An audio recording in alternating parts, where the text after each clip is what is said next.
YouTube Shorts abone kazanmanın en hızlı yolu olabilir arkadaşlar. 2025'te işe yarayan taktikleri anlatacağım şimdi. Başlık ve kapak fotoğrafı kısa ama merak uyandırıcı başlık kullanın. Canlı renkli kapak fotoğrafı kullanın arkadaşlar. İlk 3 saniye önemli. İzleyiciyi hemen yakalayın. İlk saniyeler kritik. Videonun kısa ve doğal bir şekilde abone ol deyin arkadaşlar videonuzun içinde. Düzenli paylaşım, haftada birkaç shorts paylaşmak kanalınızı büyütür.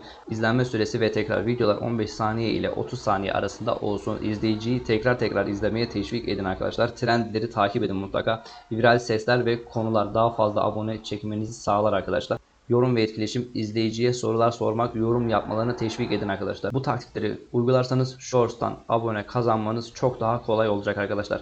Şimdi abone olmayı unutmayın bize de. Görüşmek üzere.